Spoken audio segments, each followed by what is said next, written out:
Hola a todas y todos. Soy César Augusto Molina Saldarriaga, abogado, especialista en Derecho Administrativo, magíster en Diseño del Paisaje y estudiante de posgrado en Gestión de la Tecnología y la Innovación en la Escuela de Ingeniería de la Universidad Pontificia Bolivariana. Como parte del curso de Vigilancia y Prospectiva Tecnológica al frente del profesor John Wilder Sartasosa, he preparado una breve exposición sobre escenarios en los estudios de prospectiva con énfasis en el método Delphi en su versión de Real-Time Delphi y de los procesos de vigilancia tecnológica e inteligencia competitiva. Para la generación de escenarios en los estudios de prospectiva existen diversos métodos. El método Delphi, la construcción de escenarios y el método MACTOR son tres de los más usuales. A continuación se describirán estos tres, concentrándonos en las etapas y describiendo algunos casos de aplicación. Con mucho, el método Delphi es la metodología más empleada. De acuerdo con Popper, es un método utilizado en la investigación de futuros. Su primera aplicación tiene lugar en 1950 por parte de la US Rand Corporation. A partir de allí, se ha convertido en un importante método de investigación, particularmente de la orientada al futuro. Se define como una herramienta para encontrar ideas, formar opiniones y realizar pronósticos de futuro. Consiste en la preparación de cuestionarios a partir de hipótesis de futuro que se valoran por expertos en función de variables determinadas. Estas suelen ser plazo de materialización de la hipótesis, grado de importancia de la hipótesis e influencia de materialización de la hipótesis desde diferentes puntos de vista. En términos generales, a pesar de su costo en tiempos y recursos, representa varias ventajas. El anonimato que garantiza a los encuestados, la reiteración que permite a los encuestados reconsiderar sus opiniones, la generación de consenso entre los participantes y la presentación estadística aséptica de sus resultados que impide que los encuestados aparezcan deformados por juicios de valor. En la aplicación del método Delphi se pueden identificar las siguientes etapas. Identificación y exposición del objeto de estudio. Elaboración del cuestionario en el que se plantean preguntas concretas y objetivas sobre los temas o hipótesis a tratar. Selección del grupo de expertos. Además del conocimiento del tema, y muy importante, deben tener pensamiento crítico y conocer la metodología prospectiva. Envío de los cuestionarios y explotación de resultados. El primer cuestionario se envía a un número elevado de expertos, quienes, aparte de contestar a las cuestiones, deben autoevaluarse respecto a sus conocimientos en cada una de las preguntas. Y finalmente, reenvío de los cuestionarios. En la segunda vuelta se informa a los expertos de los resultados generales y sus propias respuestas de la primera ronda para que las reconsideren, justificando la contestación en caso de fuerte divergencia con el grupo. De acuerdo con Turov, el Delphi convencional se puede definir como un método que apunta a un consenso sobre un tema en particular entre un grupo de expertos. En la versión convencional, algunos estudios como los de Tapio, Gordon y Pease, Webler, Levine, Raquel y Wren, y Landeta, Matei, Ruiz y Galter han identificado retos. Aumentar la eficiencia, acortar el tiempo de realización de la encuesta, la disponibilidad de expertos, las tasas de abandono, el carácter repetitivo y la retroalimentación múltiple. Superar estos inconvenientes fue la principal motivación para desarrollar herramientas y plataformas de aplicación del Delphi en tiempo real, el Real-Time Delphi, a través de Internet. Con los desarrollos de las tecnologías de la información y la comunicación, las pruebas Delphi han migrado del lápiz y el papel hacia las plataformas en línea y los software especializados, y a su aplicación en tiempo real. Se ha demostrado que en relación con los resultados no hay diferencias entre el Delphi convencional y el Real-Time Delphi. De hecho, las herramientas de Real-Time Delphi se basan en el método Delphi genérico y procura superar sus principales deficiencias, entre ellas, tareas complicadas del facilitador, falta de presentación de resultados en tiempo real y dificultades en el seguimiento del progreso a lo largo del tiempo. De acuerdo con Engenheister y otros, el éxito de un estudio mediante Real-Time Delphi depende en gran medida de las capacidades de la herramienta basada en software elegida. Así, Nazi, Ward, y von der Graaf y Darkov lograron demostrar que el Real-Time Delphi aumenta la eficiencia del proceso, se adapta a la disponibilidad de los expertos y reduce las tasas de deserción. Hoy en día, el Real-Time Delphi es utilizado en investigación en diversos campos: las tecnologías de la información y la comunicación, la seguridad, la educación, la logística, entre otros. Sin embargo, Engenheister y otros sostienen que la investigación de futuro basada en Delphis en tiempo real también se basa en el potencial tecnológico para diseñar y realizar la encuesta de la mejor manera para generar respuestas a la pregunta de investigación específica de un estudio. Así, algunos investigadores diseñan sus propias herramientas, lo que dificulta comprender su funcionamiento. Otros se sirven de herramientas que se encuentran en el mercado. Desde 1979 se realizaron pruebas Delphi en tiempo real. Sin embargo, las primeras encuestas Delphi en línea se aplicaron en el año 2000 y se informaron en el año 2006. Los desarrollos tecnológicos han permitido, a partir de la primera década del siglo XXI, la realización de pruebas Delphi con herramientas computarizadas que aseguran los estándares requeridos por este tipo de métodos. Por otro lado, los desarrollos y comercialización de la Internet promovieron el diseño y comercialización de herramientas para estudios Delphi en línea y en tiempo real. Toda encuesta Delphi se distingue de una encuesta estándar por cuatro características. Primero, tocar temas futuros en forma de declaraciones. Segundo, tener un tipo de evaluación o preguntas sobre estos temas futuros. Tercero, la retroalimentación de las respuestas dadas previamente por otros encuestados. Y cuarto, el anonimato de los participantes. Por último, el anonimato es una condición general de las pruebas Delphi, para evitar el dominio de los individuos alfa y brindar la posibilidad de cambiar de opinión sin perder la fama. Sostienen Engenheister y otros.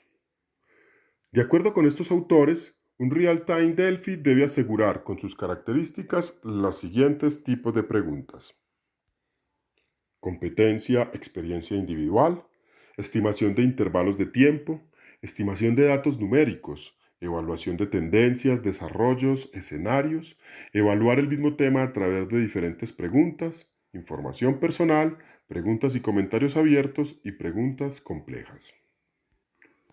Asimismo, se resalta el diseño del cuestionario, el diseño simbólico y la visualización como aspectos relevantes. En términos sustanciales, toda herramienta o plataforma para la realización de pruebas Delphi debe garantizar la eficiencia en la entrada, procesamiento y salida de los datos, sobre todo los cualitativos, las preguntas abiertas y complejas y la sistematización de opiniones en prosa. Sobre las características que aseguran la facilidad y la correcta utilización de la herramienta por parte de los encuestados, Hagenheister y otros afirman que una herramienta funcional de Delphi en tiempo real debe poder guiar sin problemas al encuestado a través de la encuesta, mientras que es de suma importancia que incluso los encuestados sin experiencia previa en Delphi en tiempo real entiendan la idea. De acuerdo con ellos, el principal aspecto que distingue a un Delphi clásico de un Real-Time Delphi es la manera en que se realiza la retroalimentación. En el Real-Time Delphi, los participantes reciben comentarios de manera inmediata y en tiempo real, y las herramientas se diferencian en la manera como ofrecen esta retroalimentación. En la mayoría de los casos, solo se pueden retroalimentar datos y porcentajes. En herramientas más sofisticadas, la visualización ha mejorado para que los gráficos y las imágenes se puedan retroalimentar. Para identificar cuatro casos de aplicación de Real-Time Delphi en estudios de futuros, se hizo uso de la base de datos bibliográfica de resúmenes y citas de artículos de revistas científicas de Elsevier Science Direct. La búsqueda se realizó con la categoría Real-Time Delphi, arrojando 116 resultados que se filtraron por artículos de investigación, dando lugar a 89 documentos. De estos, organizados por fecha más reciente, se seleccionaron los primeros cuatro que describían en el diseño metodológico del resumen la aplicación de un Real-Time Delphi para la recolección de datos. El primer trabajo sistematizado es un artículo publicado en la revista Futures. Allí se presentan 5 escenarios que describen los futuros preferidos para el diseño de la escolaridad obligatoria. El trabajo aborda la pregunta de la investigación contrafactual: ¿Qué pasaría si la escolarización obligatoria fuera una invención del siglo XXI? Y se basa en la investigación sobre el pensamiento sistémico anticipatorio. El asesoramiento de expertos evolucionó a lo largo de múltiples rondas de aportaciones utilizando un enfoque Delphi modificado. La ronda de desarrollo de escenarios siguió un proceso de consenso y disenso en las primeras etapas. El segundo trabajo es publicado en la revista Biomedicine and Pharmacotherapy y tiene como propósito validar los contenidos del curso online eHealth diseñado para capacitar a profesionales de la salud, especialmente farmacéuticos y médicos, en el uso adecuado de antibióticos para las infecciones del tracto respiratorio. Se trató de un estudio de rondas donde participó un equipo multidisciplinario de 19 profesionales. El estudio concluye que la validación de los contenidos del curso con base en el consenso de los expertos ha sido un enfoque fundamental para mejorar el curso online. El tercer trabajo también es publicado en la revista Futures. Tuvo como propósito brindar una perspectiva prospectiva de los impactos de las inundaciones severas en la salud, la pobreza y la equidad en Houston hasta el año 2050. El estudio ofrece la oportunidad a todos los actores y formuladores de políticas públicas de trabajar juntos en la atención de desastres futuros. Finalmente, un trabajo publicado en la revista Technological Forecasting and Social Change, los autores exploran los escenarios de aplicación futuros del blockchain para la cadena de suministro. Entre otras cosas, la investigación revela que la tecnología blockchain se aplicará con fuerza para 2035 y por lo tanto proporciona una orientación beneficiosa y perspectivas estimulantes para los tomadores de decisiones en el campo. Como se demuestra con la presentación, el método Delphi resulta bastante eficiente para los estudios de futuro. El uso de los desarrollos tecnológicos en comunicación e información y las ventajas comunicativas que ofrece la Internet han permitido resolver los problemas más importantes del método convencional. Ello ha dado lugar al uso del Real-Time Delphi como una herramienta innovadora que mediante las TIC, las plataformas digitales y la Internet ha mejorado sustancialmente la aplicación del método. Como se indicó antes, existen diferentes formas de aproximarse al futuro. Como sostiene Selly, con el avance del humanismo, aquel dejó de ser una realidad única y determinada para convertirse en una múltiple e indeterminada. Dentro de las múltiples formas de acercarse al futuro, la prospectiva es el escenario más adecuado por su rigurosidad. Y como ya lo afirmamos, para realizar estudios de prospectiva existen diversos métodos. El uso del método de construcción de escenarios se ha generalizado en la última década del siglo XX, entre otras cosas, por la claridad en la presentación de los resultados y su articulación con la intencionalidad de la acción humana. Sirve para, además de construir escenarios, definir alternativas e identificar los acontecimientos en el tiempo. De acuerdo con el Lisa Institute, su objetivo es entender cuál de todas esas alternativas se va convirtiendo en más probable en base a unos indicadores de seguimiento. Los escenarios permiten comprender lo que puede ocurrir y no lo que va, debe ni se quiere que ocurra. Sin embargo, construir escenarios permite tomar decisiones y medir sus efectos para potenciar o corregir el rumbo y así aproximarnos al escenario más favorable. De acuerdo con el Lisa Institute, la metodología de construcción de escenarios articula tres etapas, cada una de ellas con un propósito y elementos particulares. En la etapa de construcción de la base se delimita el problema, a partir de su búsqueda y análisis. Asimismo, se identifican las fuerzas directoras y las variables clave en relación con el marco definido. Las fuerzas directoras pueden ser de naturaleza social, tecnológica, económica, ecológica, política o de valores. Finalmente, para esta primera etapa se analizan los posibles conflictos y los retos futuros. Para acotar el campo de futuros posibles, es necesario diseñar hipótesis y escenarios de futuro, con base en las variables clave y el papel de los actores. Para reducir la incertidumbre se consulta a expertos, quienes tienen el papel de descubrir los riesgos de ruptura y los escenarios de mayor importancia y probabilidad. Finalmente, se deben elaborar los escenarios futuros. Para ello, se deben desarrollar las secuencias de los acontecimientos de cada uno de los escenarios e identificar los indicadores que señalan, el tiempo en el que se producen y las relaciones de cercanía o alejamiento entre ellos. Enseguida, se deben describir esquemáticamente los escenarios y se nominan. Finalmente, se identifican las amenazas y oportunidades que inciden en la probabilidad de ocurrencia de cada uno de los escenarios futuros diseñados. Se han seleccionado dos casos, a partir de una breve búsqueda en la base de datos bibliográfica, resumen y citas de artículos de revistas científicas Scopus.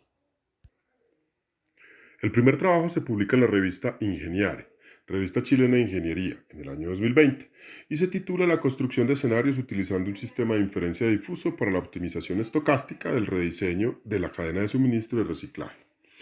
Tiene como objetivo construir un conjunto de escenarios para su utilización en la solución de un modelo estocástico de dos etapas para el rediseño de la cadena de suministros de reciclaje de plástico en Cuba y así minimizar el efecto de la incertidumbre en la toma de decisiones estratégicas. Sobre la base de que los datos estadísticos recolectados y caracterizados no son suficientes para presentar escenarios, se vale de un sistema de inferencia difuso que permite vincular los datos estadísticos con el conocimiento de expertos en materia de residuos y gestión de la cadena de suministros. Así, el estudio obtiene un total de 9 escenarios que optimizados permite identificar 225 soluciones. Finalmente, se encuentra que la mejor solución para todos los escenarios es abrir 3 plantas de reciclaje. El segundo trabajo es publicado en la revista Future Bolts en el año 2013. Tiene como objetivo describir un ejercicio de prospectiva sobre el futuro de las zonas costeras de la región de Languedoc-Roussillon en el sur de Francia. Al final del ejercicio se identifican 5 escenarios de futuro del litoral, así como los procesos de aprendizaje y el impacto del enfoque en los participantes, tal y como se evaluó en una encuesta realizada a los actores implicados tras el evento, cuyos resultados dan fe de la percepción altamente positiva de este enfoque de prospectiva colaborativa y de las dinámicas que pudo contribuir a desarrollar entre un cierto número de hechos. El método de análisis de juego de los actores, MACTOR, fue desarrollado entre 1989 y 1990 por François Bourse y Michel Godet, a partir de un análisis de prospectiva del transporte aéreo. También se le conoce como matriz de alianzas y conflictos, tácticas, objetivos y recomendaciones. Y tiene por objeto estudiar el papel de los actores mediante el análisis de las relaciones de fuerza entre ellos. Su objetivo es valorar las relaciones de fuerza entre los actores y estudiar sus convergencias y divergencias con respecto a un cierto número de posturas y de objetivos asociados. El resultado del proceso de análisis es una guía de alianzas y conflictos. Del método es posible identificar un conjunto de utilidades y límites. Dentro de las primeras se pueden destacar multiplicidad, sencillez, facilidad de uso de las herramientas y aplicaciones, capacidad para trabajar con datos complejos, carácter operacional para una gran diversidad de juegos, posibilidad de implicar múltiples actores. El método MACTOR cubre el déficit metodológico entre la construcción del cuadro de estrategia de los actores, su explotación y la elaboración de los escenarios pertinentes de acuerdo con Lisa Institute. Por su parte, sus limitaciones están asociadas con la obtención de datos e información necesaria, la reticencia de los actores a revelar sus proyectos estratégicos, los medios de acción externos y que supone la coherencia entre la información que suministran los actores cuando no siempre es así. De acuerdo con el Lisa Institute, este se desarrolla en 6 fases. Primero, la construcción del cuadro de estrategias de los actores. Su objetivo es obtener un listado de actores más o menos exhaustivo, pero que por razones de operatividad y claridad en el análisis conviene que no supere los 12 o 15 actores. Segundo, identificación de retos y objetivos estratégicos. El choque entre actores con diferentes intereses permite identificar sus retos estratégicos, sobre los que tendrán objetivos convergentes o divergentes. Tercero, evaluar las influencias directas entre los actores. Situación de cada actor con respecto a sus objetivos estratégicos, creando una matriz e imposiciones. El objetivo de esta fase es conocer el grado de influencia de cada uno de ellos y jerarquizarlos en función de dicha influencia. Cuarto, posicionamiento de los actores respecto a los objetivos.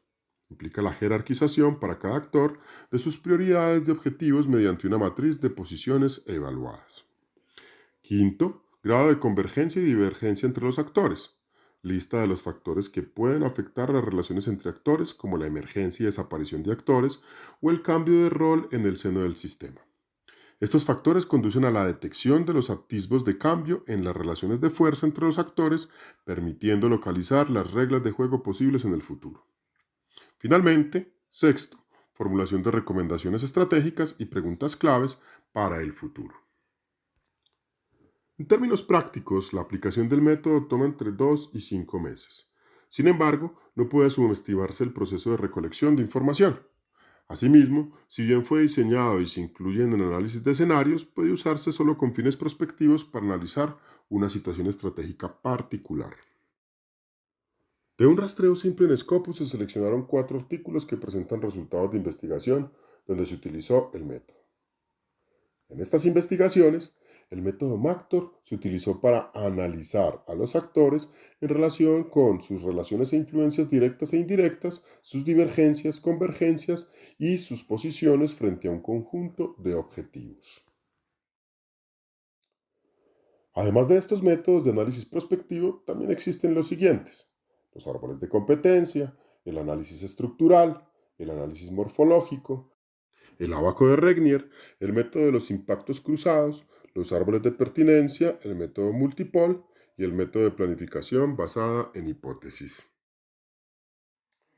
En relación con la vigilancia tecnológica y la inteligencia competitiva, se presentarán la norma UNE 166001 de la Asociación Española de Normalización y se describirán 2 herramientas para llevar a cabo este proceso. La norma UNE 166006 de la Asociación Española de Normalización define los requisitos de un sistema de vigilancia tecnológica e inteligencia competitiva. En su versión 2018 derogó la versión 2011 y hace parte de la serie UNE 166.000. Los documentos normativos UNE son un conjunto de normas experimentales e informes estándares creados en los comités técnicos de normalización de la Asociación Española de Normalización.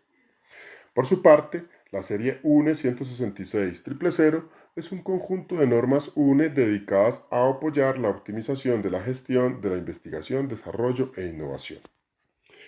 La norma UNE 166006 tiene por objeto y campo de aplicación facilitar la formalización y estructuración del proceso de recogida, análisis y comunicación de información sobre el entorno de la organización para apoyar la toma de decisiones a todos los niveles. Para ello, propone que se implanten sistemas de gestión permanente de vigilancia e inteligencia, particularmente para las actividades de investigación, desarrollo e innovación. Entre otros requisitos, la norma establece la documentación y registro de los procedimientos, hallazgos y otros aspectos relevantes para la norma, la responsabilidad de la dirección en el proceso de vigilancia tecnológica, la disponibilidad de recursos suficientes y adecuados, el establecimiento de un proceso de vigilancia tecnológica consistente en 3 fases: identificación de las necesidades y fuentes de información, búsqueda, tratamiento y validación de la información y puesta en valor de la misma. Por otro lado, impone la opción de acciones tomadas en relación a los resultados y la medición, análisis y mejora del proceso. La vigilancia tecnológica y la inteligencia competitiva constituyen herramientas fundamentales en la organización para prever y anticiparse a los fenómenos que afectan la competitividad de la firma. Ambas herramientas permiten la generación de proyectos y la disminución de los riesgos en el área de investigación, desarrollo e innovación, de acuerdo con Ramírez, Escobar Rúa y Arango Alzate. Usualmente, de acuerdo con Porter, Scorza y Maspon, la vigilancia se organiza en 4 frentes: competitiva, comercial, tecnológica y del entorno. De acuerdo con Aston y Clavans, la vigilancia tecnológica es la búsqueda, detección, análisis y comunicación para los directivos de las empresas de las informaciones orientadas a la toma de decisiones sobre amenazas y oportunidades externas en el ámbito de la ciencia y la tecnología. La norma UNE 166002 la define como una forma organizada, selectiva y permanente de captar información del exterior sobre tecnología, analizarla y convertirla en conocimiento para tomar decisiones con menor riesgo y poder anticiparse a los cambios. Su objetivo principal es identificar continuamente lo que sucede en un área tecnológica determinada a efectos de definir rutas estratégicas o en los procesos de investigación y desarrollo que se adelantan en la empresa. Por su parte, la inteligencia competitiva se define como un proceso ético y sistemático de recolección de información, análisis y diseminación permanente, precisa, específica y oportuna. A través de ella, se obtiene, analiza, interpreta y divulga información con valor estratégico sobre los competidores y la industria, que contribuye a la toma de decisiones por parte de las directivas de la organización.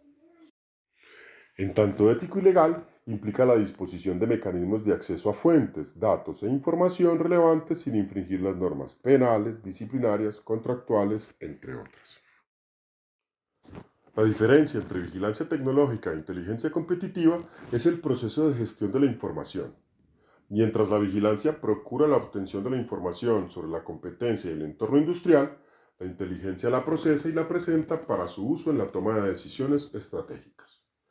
De acuerdo con la norma UNED 166006, la vigilancia tecnológica y la inteligencia competitiva son una actividad que garantiza la supervivencia de las organizaciones en un mundo donde se hace necesario estar atentos a todo aquello que se presenta en el entorno, máxime cuando éste es inestable, incierto y complejo.